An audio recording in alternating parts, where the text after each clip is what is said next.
And welcome to ज़रा हट के। मुबश्शिर ज़ैदी, ज़रार खोड़ो और वसअत का सलाम कबूल कीजिए।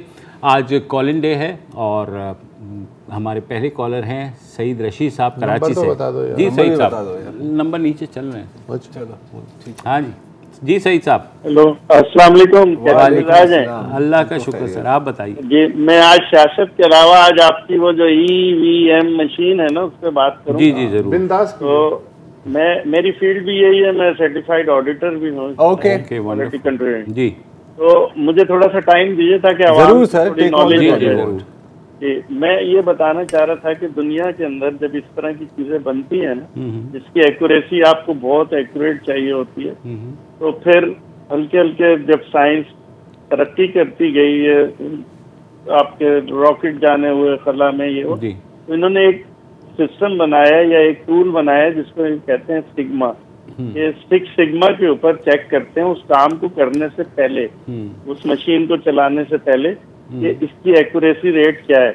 और वो होती है 99.9999%, मतलब 1 मिलियन अगर दफा वो काम करे मशीन या जहाज या एरोप्लेन, तो उसका सिर्फ 3.4 मतलब परसेंट सही उसके वो मतलब नुकसान होने के चांसेस हैं या गलती होने के चांसेस। अब ये जो हमारी मशीन है इसकी भी एक्यूरेसी उसी पे होनी चाहिए। जैसे आपकी कोई डायग्नोस्टिक टेस्ट है, वो भी एक टेस्ट के पीछे एक इंसानी जान है, एक रॉकेट के पीछे 10 खलाबाजों की जान है। तो हमें इस पे होना चाहिए। मैं देखता हूँ टीवी में वो लोग जिनको साइंस के स्पेलिंग नहीं आते हो, आर्ट से और LLB की है, वो आके इस मशीनों पे बहस कर रहे होते हैं। और मुझे बहुत अफसोस के साथ कहना होता है कि आपके चैनल भी हम जैसे लोगों को ला के डिस्कस करें। वो आदमी जिसको पता ही नहीं है, हाँ, मगर वो शेख रशीद की जरा चैनल की रेटिंग बढ़ा देता है, वो आके उल्टे सीधे बकवास। ये मशीन, नहीं, आपको इस मशीन के बारे में क्या रिजर्वेशन है? जाहिर है आपने पढ़ा होगा, सब कुछ है। जी जी, मेरी रिजर्वेशन ये है कि देखें, मुझे थोड़ा सा टाइम दीजिए। जरूर सर, आपके पास मुकम्मल टाइम है, प्लीज अपना आप समझाएं। दुनिया के अंदर जब इस तरह की चीज आती थी ना, तो पहले एक साइन आता था जिसको बोलते थे एक्यूरेट। ये चीज एक्यूरेट है, फिर भी गलतियां होने लगी। फिर उन्होंने कहा नहीं ये प्रिसाइज है, फिर भी गलतियां होने लगी। अब लोग बोलते हैं एक्यूरेट और प्रिसाइज में कोई फर्क नहीं है। बहुत बड़ा फर्क है एक्यूरेट और प्रिसाइज में। तो फिर इन्होंने देखा कि ये भाई हमें ऐसी चीज चाहिए। फिर क्या होता था, मशीनों को कैलिब्रेट करा के गैजेट्स को बोलते थे अब ये मशीन सही चलेगी।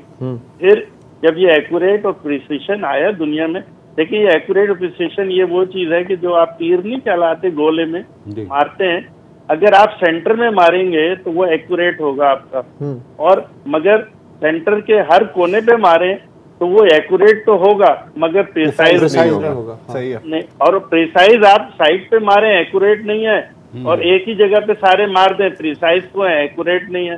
तो फिर एक दुनिया में नाम आया जिसको बोलते हैं वैलिडेशन, कि आप कोई काम करने से पहले उस मशीन को वैलिडेट करें।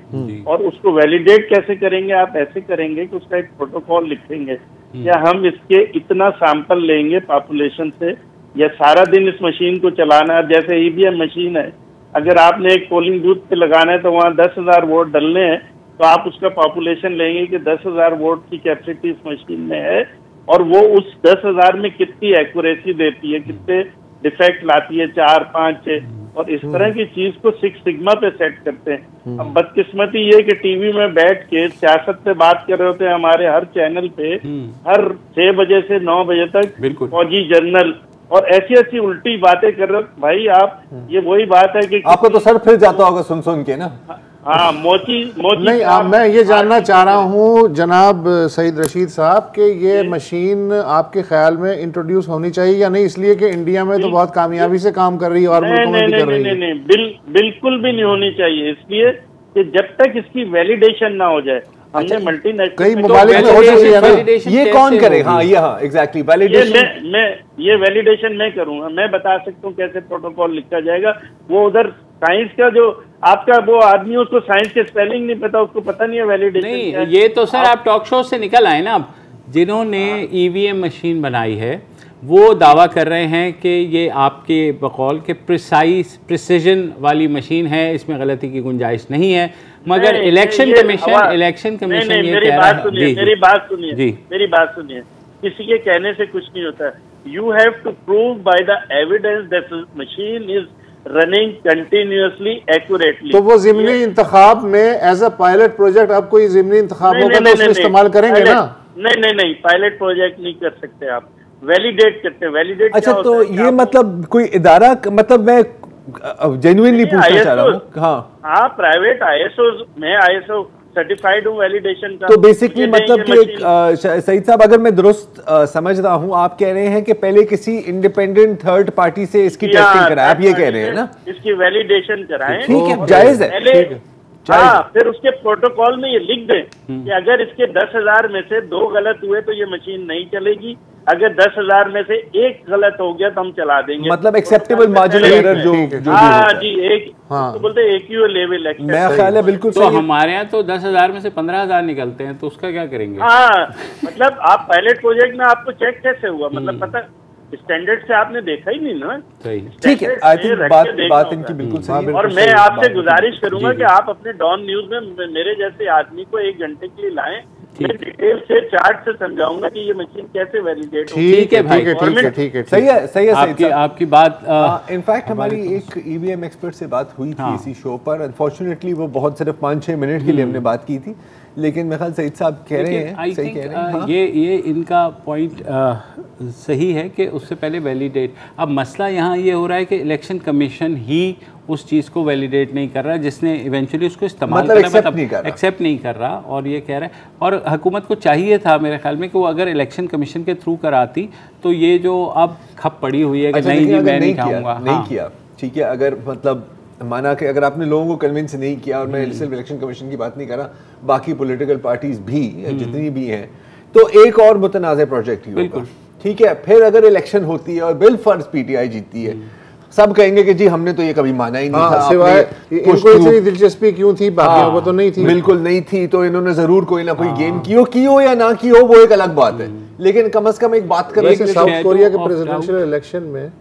2 के साथ कोई हरकत की गई थी तो 2 मिलियन इधर से उधर हो गए थे। काफी ये पुरानी बात है, कोई 20-25 साल पहले की जी। और ये US प्रेसिडेंशियल इलेक्शन में EVM मशीन पे उसमें भी ये हुआ था, लेकिन वहां पर एक और चीज भी हुई थी, मुझे याद है, वो चैट्स वाली, लेकिन वो थी जॉर्ज बुश के जमाने की। अब मुझे नहीं याद कि वो इंडिया की कई रियासतों में मसाइल हुए थे, मसले होते हैं, कोई फुल प्रूफ सिस्टम लेकिन वहाँ ओवरऑल जो है सब इस पेज पे हैं कि EVM। अच्छा, दूसरी चीज इसमें जो मैं थोड़ा सा पढ़ा था, और ज्यादा बहुत गहरी तहकीक नहीं की इसमें, आई एडमिट, लेकिन बात होती है कि जी हैक कर दिया, लेकिन देखो लोग समझते हैं हैकिंग का कि यार आई डोंट थिंक कि ये नेटवर्क तो नहीं होते ना, मतलब इनका कोई डेटाबेस और इनकी ऑनलाइन कनेक्शन तो नहीं होती हो, तो फिर तो बहुत वल्नरेबल है यार। अभी FBI को भी किसी ने हैक कर दिया था, लेकिन ऐसा नहीं है। लेकिन वहाँ से रिजल्ट्स जब जाते हैं मेरे ख्याल में वहाँ पे भी उसका तरीका, लेकिन वायरस तो आ सकता है यार। अब वो भी अगर इफ यू आर ऑफलाइन तो फिर तो नहीं हो सकता, आप ऑफलाइन है ना, आप ऑफलाइन।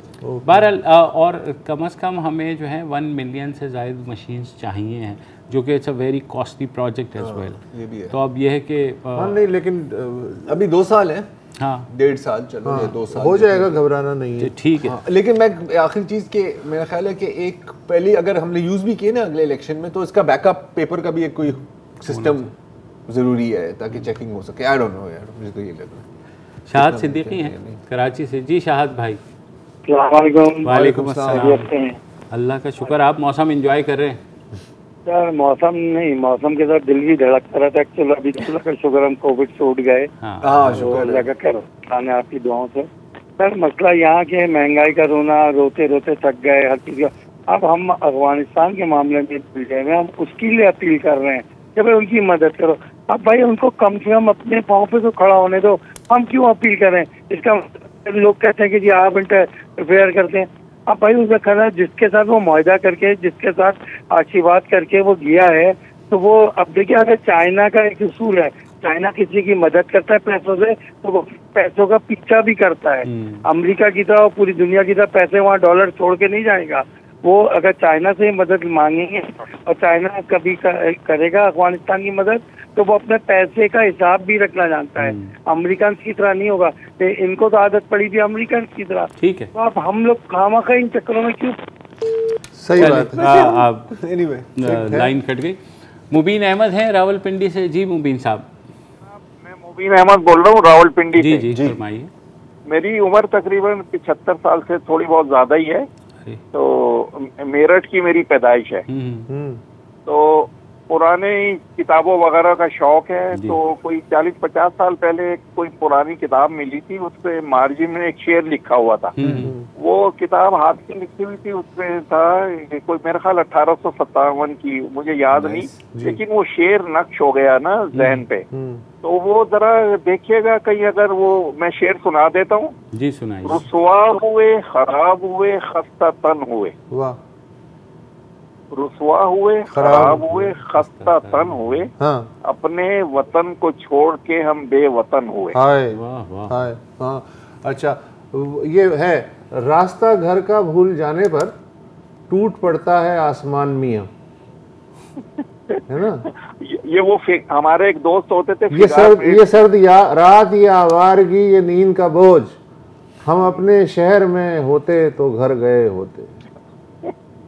जाने किस खौफ ने ताउम्र सफर में रखा, वरना कुछ हर्ज न था लौट के घर जाने में। जी।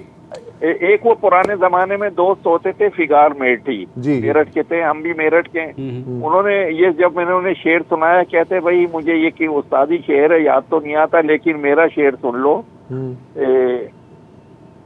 बैठ जाता हूँ जहाँ छाँव घनी होती है, हाय क्या चीज गरीबुल वतनी होती है। वाह वाह वाह। अच्छा, करार हुसैन भी मेरठ के थे, सलीम अहमद भी मेरठ के थे।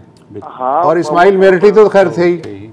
हाँ वो तो थे ही, लेकिन ये आज के इसलिए याद आ रहे हैं मुझे ये शेर, उन्हें समझा दें वतन वतन होता है, खुदा के लिए आ जाओ, क्या है, नहीं तो क्या हो जाएगा। ठीक है सर। कहाँ से आए हैं सर? ये होती है उस्तादी। एक वक्फा लेते हैं। वो ऊपर से आना, इसको कहते हैं ऊपर से।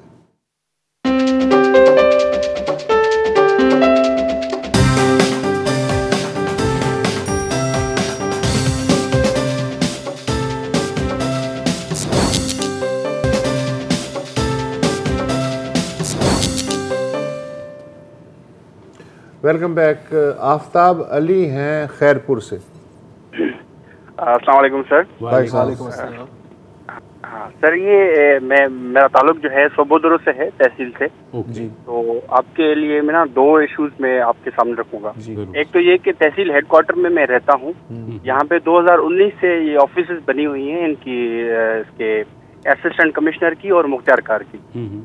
मगर वो लोग जो है इलीगल सिटिंग है रानीपुर में, रानीपुर में वो बैठते हैं और यहाँ पे बैठना वो गवारा नहीं। इलीगल सिटिंग इस तरह कहूँगा कि क्योंकि यहाँ पे हेडक्वार्टर जो ऑफिस है करोड़ों रुपए की लागत से यहाँ पे बनाई गई है। 2019 में उसका जो है वो इफ्तिताह भी हुआ, वो इस्तेमाल नहीं हो रहा। नहीं, उसका इस्तेमाल ही नहीं हो रहा। वहाँ पे आते हैं अपनी मर्जी से, यानी कि तो रानीपुर में कोई खास बात है? क्योंकि वहाँ पे MPA और MNA साहब या जो है कुछ पॉलिटिकल फिगर्स वहाँ पे रहती हैं। ठीक है, समझ गए। That's why. तो एक तो ये है कि यहाँ पे वो बैठते नहीं है, इस हवाले से हमने यहाँ पे प्रोटेस्ट भी किया है, एहतजाज भी किए हैं काफी, मगर वो ऐसे ही कहते हैं हाँ हम बैठेंगे कोई मसला नहीं है, फिर भी जो है वो लॉलीपॉप दे के ना चले जाते हैं। दूसरा सर इशू आपको ज़ेर समात दूंगा कि जो सॉलिड वेस्ट मैनेजमेंट है सिंध की, वो जस्ट जो है कराची तक महदूद है। यहाँ जो इंटीरियर सिंध है हमारे पास, जहाँ पे मैं रह रहा हूँ, वहाँ पे भी इशू है ये सॉलिड वेस्ट मैनेजमेंट। बिल्कुल है। इसी तरह जो है यहाँ पे कोई डंपिंग यार्ड नहीं है। यहाँ पे जो गंद कचरा है वो जो है कैनाल्स के साइड तो फेंक दिया जाता है, रोड्स की साइड पे फेंक दिया जाता है, गटरों में फंस जाता है।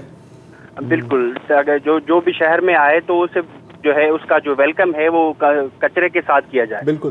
तो ये इशू है दो।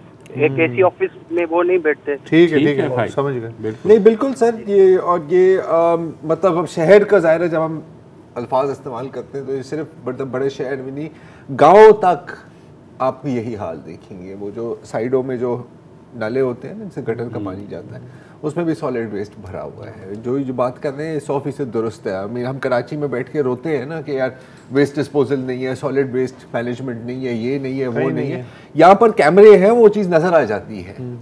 बाकी सिंध के गली मोहल्लों में देखें आप शहरों में देखें, आप गाँव में देखें, इट इज़ मच वर्स। लेकिन वो जाहिर है कि उस पर फोकस ही नहीं होता, वहाँ तक कैमरे ही नहीं जाते, कुछ भी होता है बूंदाबांदी होती है, कराची की खबर आती है। हैदराबाद जैसे बड़े शहर में आप अगर जाएं तो आपको पहला इस्तकबाल ही, आप टंडो आदम जाएं, टंडो जाम जाएं, आप कहीं भी जाएं, आप छोटे से छोटे गांव में भी जाएं, आपको यही इशू। अल्लाड़काना में अगर ज़रा सी भी बारिश हो जाए ना तो इस्लामी शहर में कहाँ का पानी खड़ा होता होगा, मैंने देखा अलमुर्तज़ा के सामने पानी खड़ा हो जाता है।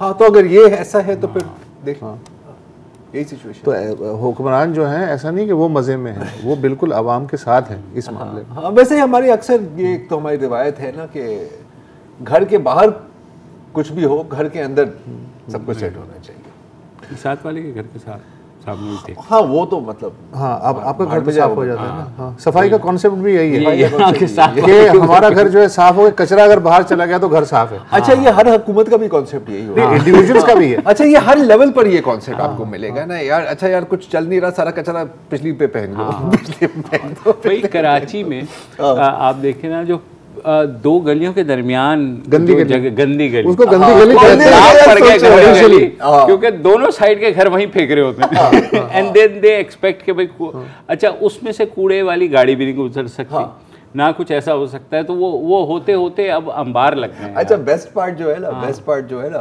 फेंकोगे भी खुद और फिर कहोगे यार ये देखो हुकूमत नहीं उठाती, इस आवाम का कुछ नहीं हो सकता। बिल्कुल सर, बिल्कुल नहीं, मुल्क का कुछ नहीं होता, किसी का भी कुछ नहीं। लेकिन वही है। सॉरी, असदुल्लाह खान कराची से।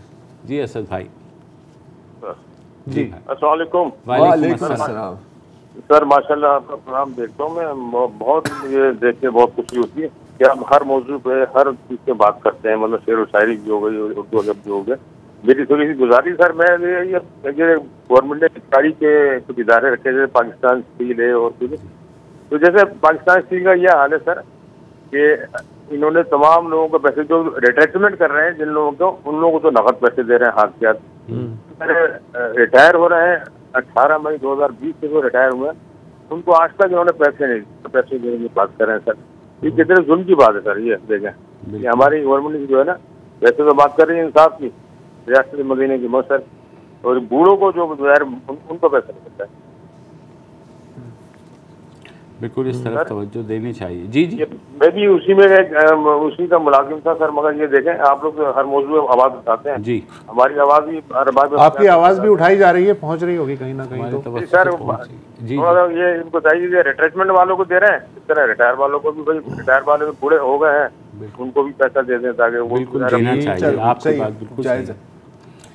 डॉक्टर वजीर अहमद शेख कराची से। जी डॉक्टर साहब। हेलो जी, अस्सलाम वालेकुम सर। वालेकुम अस्सलाम वरहमतुल्लाह वबरकातुहू। कैसे आप लोग, ठीक हैं? अल्लाह का शुक्र। जी फरमाइए। सर मेरी आवाज़ आ रही है? जी बिल्कुल आ रही है, फरमाइए। सर मुझे एक मसला आप लोगों से डिस्कस करना था कि मैं डॉक्टर हूँ और गवर्नमेंट सर्वेंट हूँ और मैं 3 साल के बाद रिटायर होने वाला हूँ, ठीक है सर? ठीक है।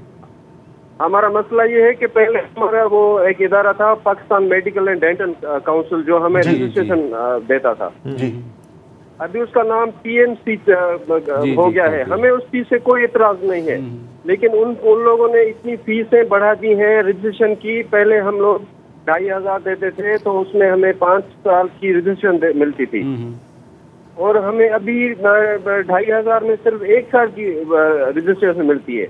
Okay.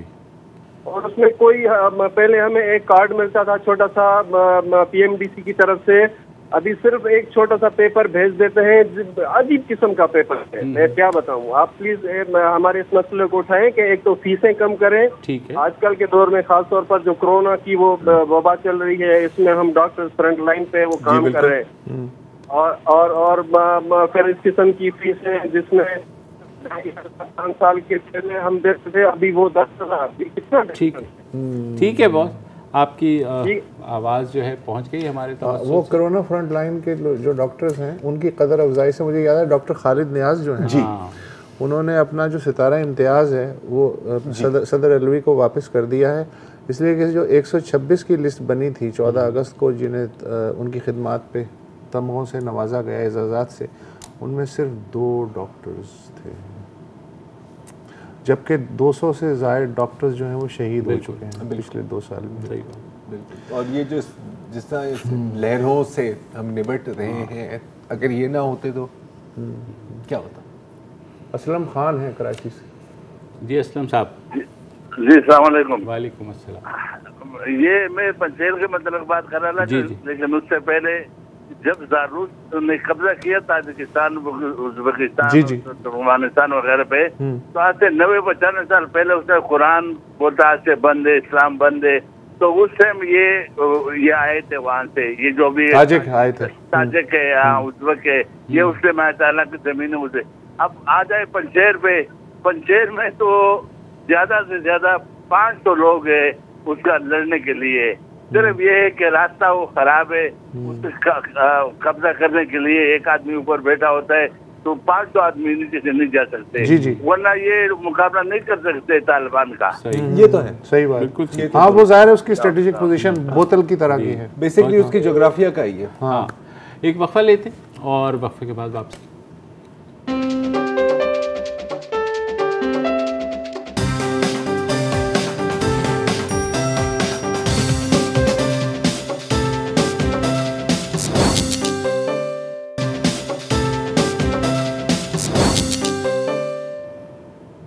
Welcome back. Naseem Iqbal हैं कराची से। जी नसीम साहब। हेलो हेलो, मेरा नहीं ख्याल है नाम है, फिर बात ही करूँगा। जी हेलो नसीम साहब। हेलो अस्सलाम वालेकुम। वालेकुम अस्सलाम। आप तीनों हजरात जो है माशाल्लाह बड़ी मदानत से और बड़ी साबितकदली से और बड़ी उससे जवाब देते हैं कि कभी हाइपर नहीं होते। तो अच्छा, अब मकसद ये मैंने कहने का, एक तो मैं ये बता दूं कि आपका टाइम असल में कीमती होता है, तो मैं बहुत छोटा जरूर सर। जी जी जी जी। एक तो ये कि अपना पेन ले, जरा मैं आपको एक सदका जारिया वाली बात कर रहा हूँ कि आपने बिल्कुल प्रोग्राम जो जरा हटके है, तो मैं इसमें लिख रहा हूँ कि आप इसको जरा लिख लीजिए। बताएंगे। Pakistan post office workers cooperative housing society. Pakistan post office workers cooperative society. ठीक है, post office workers cooperative society. और नंबर 2 है income tax cooperative housing society, scheme 33 Karachi. जी जी।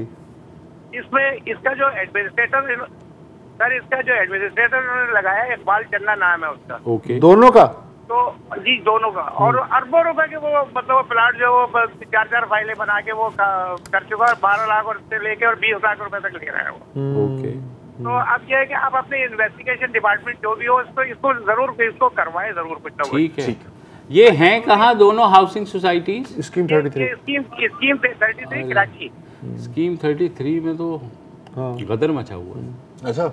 हाँ हाँ, एवरी हाउसिंग फ्रॉड या जो हाउसिंग लोगों का प्रॉब्लम इस वक्त हुआ है स्कीम 33 है, which is like after Sorab. और हमेशा ही शक रहा है कि वो गलत पेशे में 40 साल से जो है वहाँ कोऑपरेटिव सोसाइटियाँ बनी हुई हैं, बस बनी। चलिए ठीक है सर जी, हम इसको देखते हैं। रेहान शाह हैं कराची से। जी रेहान। अस्सलाम वालेकुम सर। वालेकुम अस्सलाम। सर मैं रेहान शाह बात कर रहा हूँ, और मैं यानी कि पाकिस्तान स्टील का मैं एम्प्लॉयज यूनिटी का चेयरमैन भी हूँ। बात दरअसल ये कि पाकिस्तान स्टील के पैदावारी अमल को जो ना जानबूझ करके यानी कि बंद करके रखा गया है, पीपुल्स पार्टी के दौर में भी, नवाज शरीफ के दौर में भी और मौजूदा हुकूमत के दौर में। क्योंकि रियासत का पावर जो है सारे जो ना स्टील माफिया जो ना सेनेट में भी बैठी हुई है, कौमी असेंबली में भी बैठी हुई है, और जबकि बाहर से 800 अरब रुपए का माल जो है हर साल पाकिस्तान में आ रहा है। और इस इदारे को जो ना इसकी पैदावारी असल जो वजह है पैदावारी अमल बंद करके रखा हुआ, और आज तक इस इदारे को ना चेयरमैनशिप खत्म करके CEO तैनात किया गया, और सारे जो ना चैम्बर्स ऑफ कॉमर्स और जिनका उसमें शेयर भी नहीं है स्टील मिल के ऊपर, उनको बोर्ड ऑफ डायरेक्टर का जो ना सरबरा बना करके बैठाया जाता। असल वजह यह है, और बोर्ड के मेंबर बनाए जाते हैं, और असल वजह यह है कि पैदावारी अमल इसको बहाल नहीं किया जा रहा।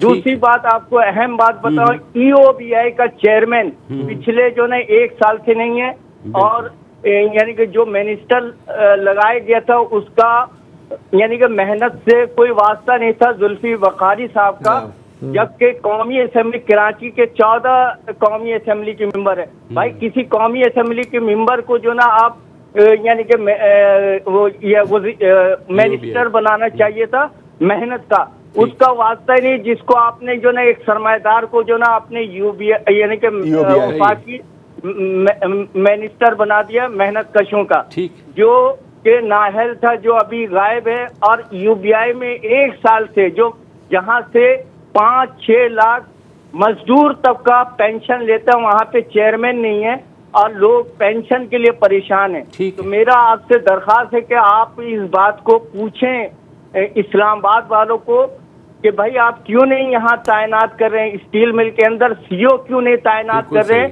जो इदारे को चलाए, इसकी पैदावारी अमल को बहाल करे। ठीक है सर, ठीक है, बिल्कुल। ये BI का चेयरमैन भी तैनात किया जाए। स्टील की प्राइसेस जो है गुज़िश्ता 3 साल में डबल हो चुकी हैं। अब 1,70,000 तो शौकत अली साहब ने कहा है जो फाइनलाइज कर लिया है हमने, इसको हम प्राइवेटाइज कर रहे हैं। नहीं, कितनी बार ये सुना है ये तो सर बचपन से ही सुनते आ रहे हैं, कसम से। हाँ, हर हुकूमत की प्राइवेटाइजेशन लिस्ट पे सबसे पहले पाकिस्तान स्टील। सर ये इस दफा तो पक्का है। लेकिन वो जो बात उन्होंने की है कि हम इंपोर्ट कर रहे हैं क्योंकि माफियाज हैं, तो स्टील की देखिए पहले जो है ना वो बकरी को बीमार करना पड़ता है, उसके बाद उसको बेचा जाता है। अगर यार लेकिन 50 सालों से बकरी बीमार है बहुत। अब मतलब शुरू के 10-15 साल मरना ही मर जाएगा। एनीवे, तारिक अली साहब हैं लोधना से। जी सर। अस्सलाम वालेकुम। वालेकुम अस्सलाम। सर आवाज़ आ रही है? जी सर, बिल्कुल आ रही है। अच्छा सर, ये पूछना था कि कोई भी अगर महकमा हो हमारे यहाँ, कोई ख़राब होता है, उसमें परफॉर्मेंस ख़राब होती है, तो उसका हमेशा एक ही हल हमें नजर आता है कि किसी रिटायर्ड फौजी, कर्नल या ब्रिगेडियर वगैरह को उसका चेयरमैन या कोई हेड लगा दिया जाता है। जैसे NDA में हो गया, स्पोर्ट्स में हो गए, नादरा, सिविल एविएशन, PIA, कोई भी आप देखें, स्टील मिल हो गया। तो सर इसमें क्या तरीकाकार क्या होता है? ये सिर्फ कौन ये अपॉइंट करता है और कोई और काबिल लोग नहीं होते इसमें? ये काइंडली जरा बता दीजिए, इसमें तरीकाकार क्या होता है? देखें, क्योंकि हम नहीं चाहते कि हमारी जगह भी कोई ऐसा ही आ जाए। अगर हमारा घर होता तो हम तरबूज में रहते क्या? ऐसी बातें कर रहे हैं। बस यही तरीकेकार होता है, यही तरीकेकार होता है। और ये मुसलसल खैर मुशर्रफ दौर से ये चीज़ चल रही है। देखिए मुझे तो इनकी आवाज़ ही नहीं आ रही थी, मुझे तो पता ही नहीं क्या कहा है। उससे पहले नहीं थी। नहीं, उससे पहले भी था, लेकिन इंक्रीज हुआ है। मसला ये देखिए, मसला ये है कि जो भी हुकूमत आती है वो अपने बंदे लगाती है, ठीक है।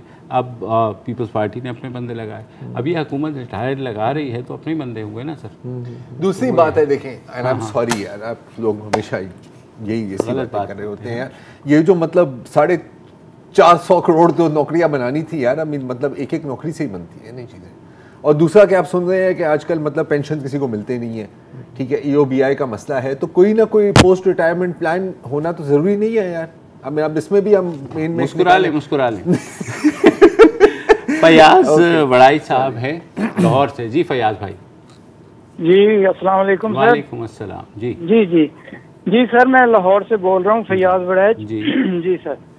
जी सर। तो मैंने असल में सर ये थोड़ा सा एक चीज़ जो आपके गोश गुजार करनी थी, वो कंज्यूमर राइट्स के हवाले से है। जी जी जी, कंज्यूमर राइट्स के हवाले से ये देखें ना, एक तो आमतौर पे जो कंज्यूमर के साथ मैंने जो ऑब्जर्व किया है, आमतौर पे जो एक एटीट्यूड है ये शॉपकीपर्स का या दूसरे लोगों का, जो वेंडर्स हैं जिनके पास वो कंज्यूमर जाता है, यानी एक आम जो मैंने फील किया है अक्सर जगह पे बहुत ज्यादा, कि दुकानदार की तरफ से कंज्यूमर को बिल्कुल, यानी कि शॉपिंग जब वो कर लेता है उसको कोई स्माइल नहीं है, कोई उसको थैंक यू नहीं बोलता।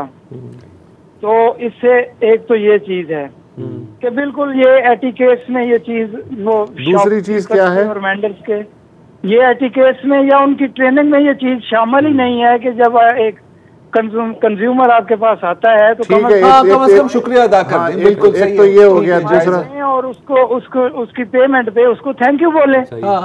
बिल्कुल ऐसा नहीं है, यानी अक्सर जगह पे मैंने ये चीज समझ गए जी।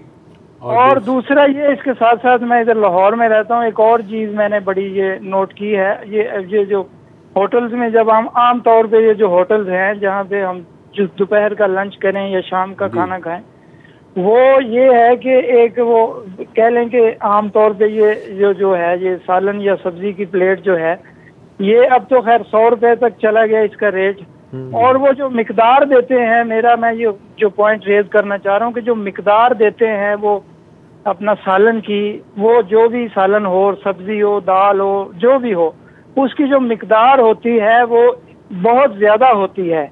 और आप देख लें होटल्स में जाके, आम जो होटल्स हैं वहाँ पे आधे से ज्यादा खाना जो है वो कंज्यूमर ऐसे ही प्लेट में छोड़ के चले जाते हैं। ठीक है। और वो लेकिन ये है कि उसकी पेमेंट जो है वो होटल वाले वो कहते हैं जी कि हमने तो प्लेट की क्वांटिटी जो है वो इतनी ही रखनी है, हम क्वांटिटी कम नहीं करेंगे, ना ही पैसे कम करेंगे। वो ग्राहक को बिल्कुल रिफ्यूज कर देते हैं कि जी हमारी 100 रुपए की प्लेट है, हम बिल्कुल 50 की आपको कोई चीज नहीं दे सकते, हम 100 की ही देंगे, चाहे आप खाली तो जाया कर दें, जो मर्जी कर। अब यार नहीं, लेकिन पता है इसमें फिर एक ही चीज है कि फिर वो ले जाए अपने साथ थैले में।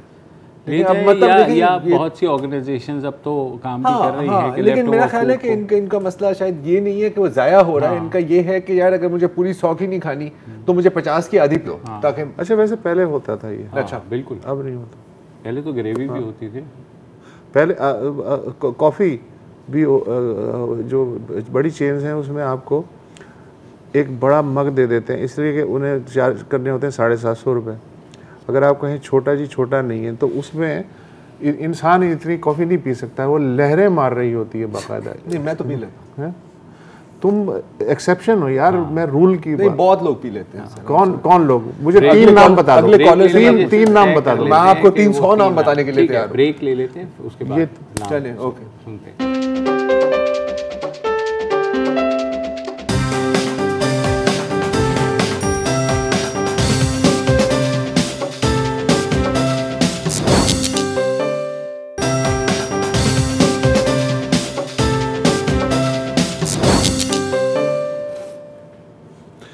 Welcome back.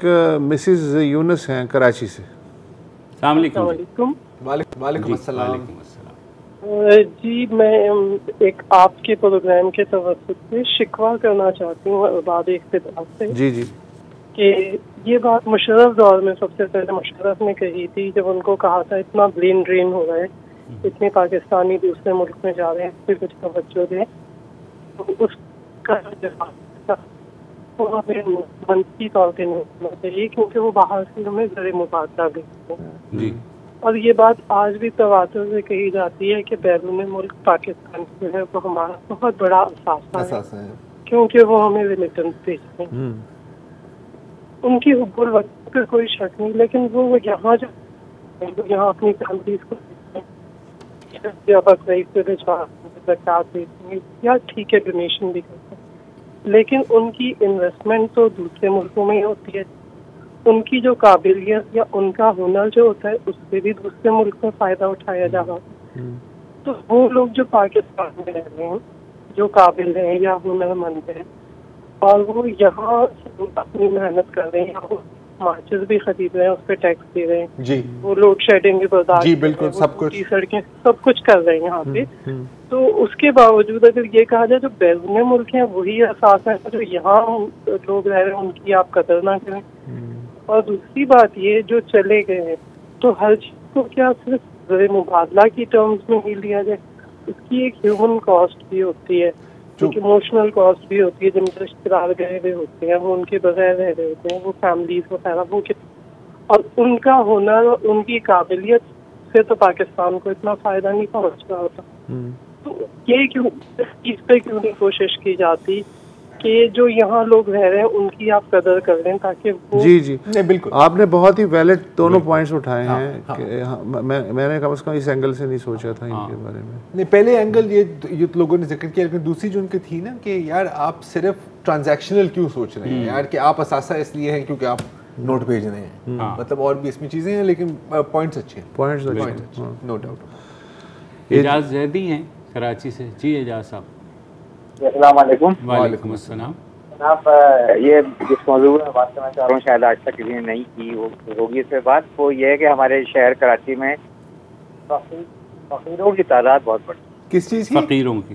फकीरों की, जी। और वो फकीर जो कि बहुत ज़्यादा प्रोफेशनल हो चुके हैं। बिल्कुल सर। इसकी वजह से सफेद पोश और जो बेचारे नहीं मांगते वो रह जाते हैं। मैं एक मिसाल दे रहा हूँ कि मैं गुलशन इकबाल टाउन में रहता हूँ। ये नीपा का जो ब्रिज है जी, इस ब्रिज पे मैं, जाहिर है मेरा ऑफिस भी आगे नीपा से आगे जाता हूँ, तो मैंने देखा एक बड़ी भी 75-80 साल की होगी, उनके साथ एक सास जो है वो ब्रिज पे लेके जा रहे हैं उन बड़ी बी को, और हाथी काटती जा रही हैं उनके सहारे से। मैंने कहा ये क्या, ये मैंने फिर भी वो गाड़ी पुल पे मैंने रोकी और उनको कहा कि भाई आप लोग कहाँ जा रहे हैं? हम आगे वो हसन स्क्वायर की तरफ जा रहे हैं, हमें किसी साहब ने बुलाया कि हम इमदाद करें। मैंने कहा आप बैठ जाए, मैं आपको वहाँ छोड़, मैं वहीं था।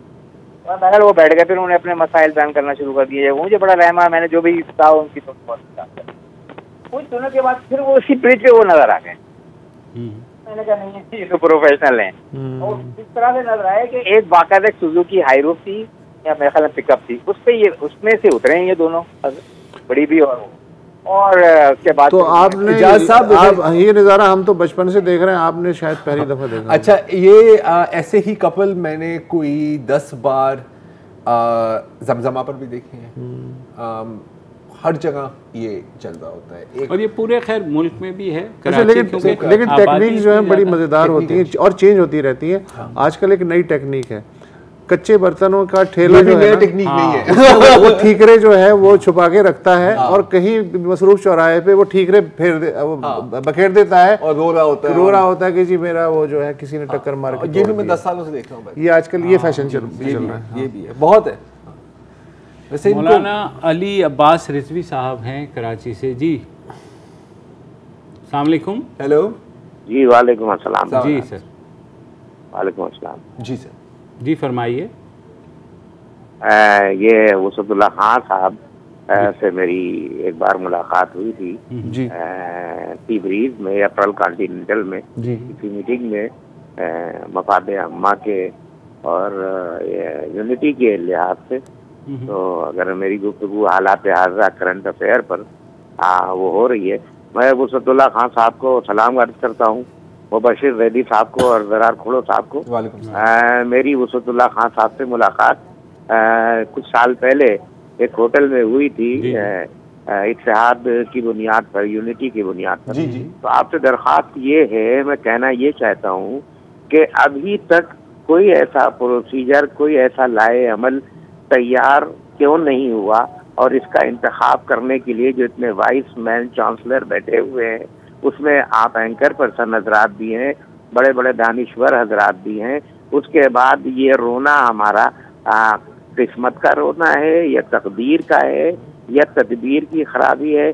अवामुन्नास वहीं की वहीं है और जहालत बढ़ती जा रही है, बेरोजगारी बढ़ती जा रही है और तरह तरह की बीमारियों में इंसान मुलविस है। जी मौलाना साहब आपकी बात सुन ली, सॉरी थोड़ा से शॉर्ट है तो वो साहब का जवाब ले लेते हैं।